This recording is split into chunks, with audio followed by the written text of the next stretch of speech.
बानी पहली बार नंगे पांव मदीने गए तो बाजवा को कॉल्स और पैगाम आना शुरू हो गए। बुशरा बीबी कहती हैं, कहा गया हम मुल्क में शरीयत का निजाम खत्म करने लगे हैं, तुम ये किसको उठाकर ले आए। तब से बानी पीटीआई और उनकी अहलिया के खिलाफ गंदा प्रोपेगेंडा शुरू किया गया। बानी पीटीआई को यहूदी एजेंट कहा गया। एहतजाज की तारीख बदलने की एक ही शर्त है कि बानी पीटीआई खुद बाहर आए।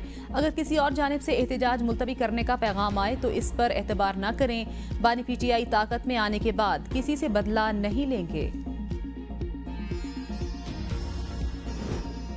कमर जावेद बाजवा के करीबी जराये की बुशरा बीबी के बयान की तरदीद। कहा, बानी पीटीआई के सऊदी अरब से वापसी पर कोई फोन कॉल्स नहीं आई। बुशरा बीबी गलत कह रही हैं, मेरे पास कोई कॉल्स नहीं आई थी।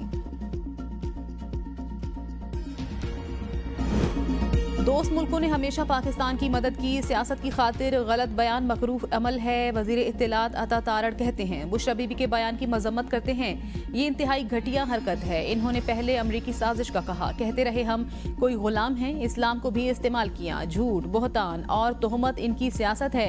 इसी मुल्क से तहाइफ वसूल किए और ब्लैक में फरोख्त किए। सियासत के लिए ये दीन और ईमान नहीं देखते। अब ये पाकिस्तान के दोस्त ममालिक से दुश्मनी पर उतर आए हैं।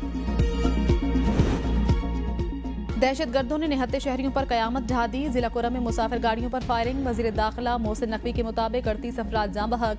डिप्टी कमिश्नर कहते हैं, वाक़े में 19 अफराद जख्मी भी हुए। जख्मियों को टल और पेशावर के अस्पतालों में मुंतकिल कर दिया गया। मुसाफिर गाड़ियों को पारा चन्नार से पेशावर कॉन्वाय में सफर करते निशाना बनाया गया। ऐनी शाहिदीन के मुताबिक गाड़ियों पर खुदकार हथियारों से फायरिंग की गई।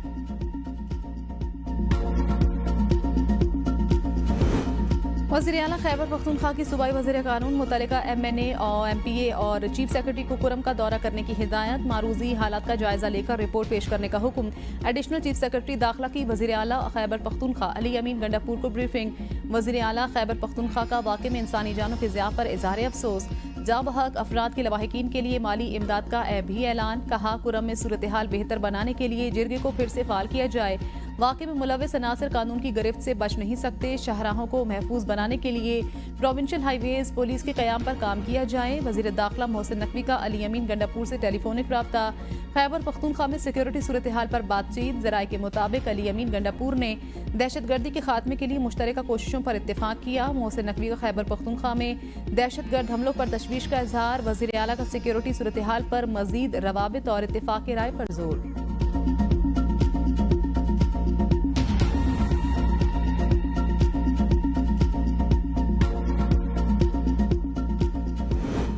हुकूमत की मंजूरी के बगैर इस्लामाबाद में एहतजाज या धरना नहीं दिया जा सकता। इस्लामाबाद हाई कोर्ट का पीटीआई के एहतजाज के हवाले से ताजिरों की दरख्वास्त पर तहरीरी फैसला जारी। फैसले में कहा गया, तहरीक इंसाफ ने जलसे के लिए इंतजामिया को कोई दरख्वास्त नहीं दी। अदालत को बताया गया, बेलारूस का वफ्द 24 नवंबर को पाकिस्तान आ रहा है। वजीर दाखिला की सरबराही में मुज़ाकराती कमेटी तहरीक इंसाफ से बातचीत करे। मुज़ाकरात में कोई पेशरफ्त नहीं होती तो अमन अमान कायम रखना हुकूमत की जिम्मेदारी। इस्लामाबाद में इज्तिमा के कानून की खिलाफ वर्जी नहीं होनी चाहिए। तवक्को है तहरीक इंसाफ हुकूमत के साथ बामायनी बातचीत करेगी।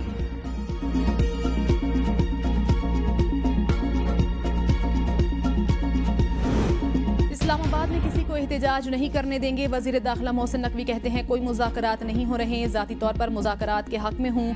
धमकियाँ देकर मुज़ाकरात नहीं होते। एक तरफ धरने दें और दूसरी तरफ मुज़ाकरात, ये किसी सूरत मुमकिन नहीं।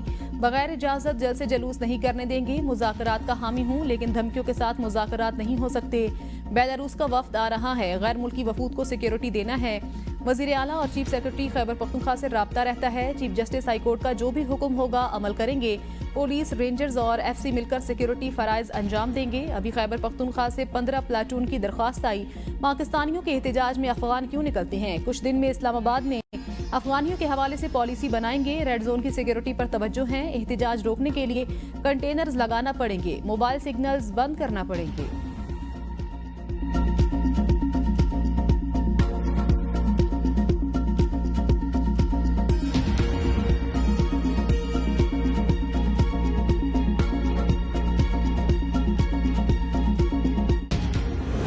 सरकारी अफसरान सियासी सरगर्मी में मुलविस हुए तो सख्त कार्रवाई होगी। जो कानून तोड़ेगा उसे फौरी गिरफ्तार करेंगे। अता तारड़ कहते हैं, कानून सरकारी अफसरान को एहतजाज में शिरकत की इजाजत नहीं देता।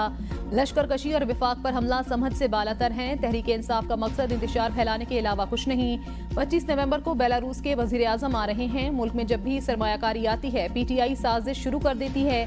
केपी हुकूमत एहतजाज पर करोड़ों रुपए खर्च कर रही है। वजारत दाखिला ने चीफ सेक्रेटरी और IG खैबर पख्तूनख्वा को खत लिखा है। सरकारी वसाइल का बेदरिग इस्तेमाल रोका जाएगा। 9 मई को PTI ने सरकारी इमलाक को नुकसान पहुंचाया।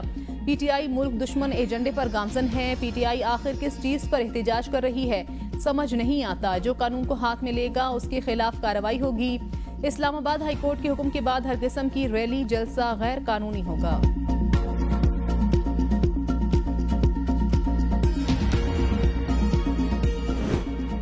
बानी PTI को 24 नवंबर का एहतजाज 10 दिन मुलतवी करने का पैगाम भिजवाया गया। बानी PTI की बहन अलीमा खान कहती हैं, भाई ने कहा पहले नाहक कैदियों को रिहा किया जाए, लेकिन रिहा क्या करते, एक और मुकदमे में गिरफ्तारी डाल दी गई।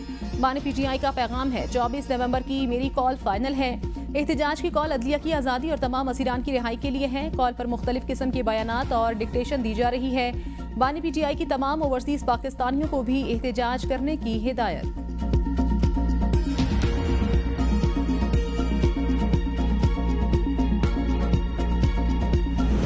तहरीक इंसाफ का एहतजाज रोकने की तैयारियां जारी। रावलपिंडी, जेहलम और अटक में दफा 144 नाफिज। इज्तिमा, धरनों, रैलियों, जलसे और जलूसों वगैरह पर पाबंदी। हर किस्म के असलहे की नुमाइश पर भी पाबंदी। अटक में पाबंदी का हुक्म 21 नवंबर से 5 दिसंबर तक नाफिजुल अमल होगा। डी चौक, 0 पॉइंट समेत इस्लामाबाद के अहम पॉइंट्स पर कंटेनर्स पहुंचा दिए गए। एहतजाज के लिए सरकारी मशीनरी, आलात, मुलाजिमीन या रकम इस्तेमाल ना की जाए। वजारत दाखिला का चीफ सेक्रेटरी खैबर पख्तूनख्वा को मुरासला लिखा। 24 नवंबर एहतजाज में सरकारी वसाइल का इस्तेमाल रोकने की हिदायत। चीफ सेक्रेटरी यकीनी बनाए कोई सरकारी मशीनरी, आलात, मुलाजिमीन या रकम एहतजाज के लिए इस्तेमाल ना हो। वजारत दाखिला का हुक्म।